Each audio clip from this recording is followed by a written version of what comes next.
श्रीमद् भागवत गीता में श्री कृष्ण कहते हैं कि खुद में थोड़ा स्वाभिमान होना जरूरी है, वरना लोग तुम्हें वहां भी दबाने की कोशिश करेंगे जहां तुम्हारा अधिकार है। गीता में लिखा है कि आपके साथ छल कितना ही क्यों ना हुआ हो, परंतु परमात्मा का आशीर्वाद आपसे कोई नहीं छीन सकता है। गीता के अनुसार अगर कोई किसी सरल व्यक्ति के साथ छल करता है तो उसके बर्बादी के सारे द्वार स्वयं खुल जाते हैं, चाहे वह कितने भी बड़े शतरंज का खिलाड़ी क्यों ना हो।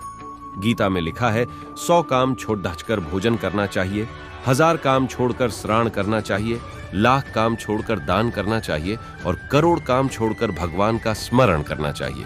श्री कृष्ण कहते हैं कि समझदार व्यक्ति जब संबंध निभाना बंद कर दे तो समझ लेना चाहिए उसके आत्मसम्मान को कहीं ना कहीं गहरी ठेस पहुंची है। गीता के अनुसार परेशानी आने से मनुष्य अकेला तो हो जाता है, पर उस समय ही उसे पता चल जाता है कि कौन उसके साथ है और कौन नहीं। श्री कृष्ण कहते हैं कि जब कोई समझदार इंसान अपने सबसे प्रिय व्यक्ति और करीबी रिश्ते को भी छोड़ने के लिए तैयार हो जाए तो समझ जाना चाहिए उसके आत्मसम्मान को ठेस पहुंची है।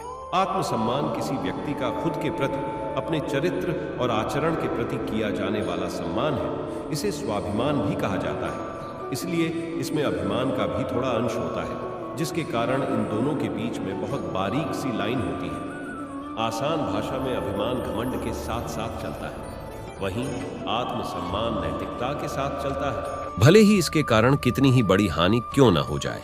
आत्मसम्मान का बोध होना हर एक व्यक्ति के लिए जरूरी है, तभी आप दूसरों को इसे ठेस पहुंचाने से रोक सकते हैं।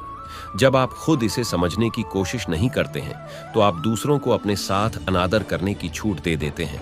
इतना ही नहीं, इसके अभाव में आप रिलेशनशिप के रेड फ्लैग को भी नहीं समझ पाते और जरूरत से ज्यादा समझौता करते रहते हैं, अपनों से चोट खाते हैं। किसी भी रिश्ते में प्यार और समझदारी के साथ स्वाभिमान का होना भी जरूरी होता है।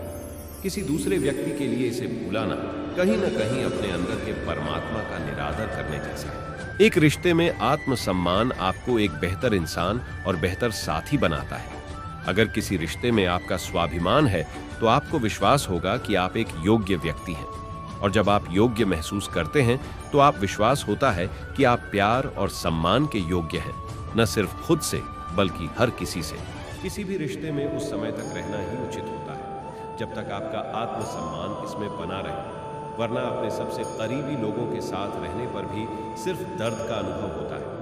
ऐसे में यदि आप अपने रिलेशनशिप में किसी तरह की परेशानी का सामना कर रहे हैं तो इसकी मदद से आप अपने रिश्ते के भविष्य को बदल सकते हैं।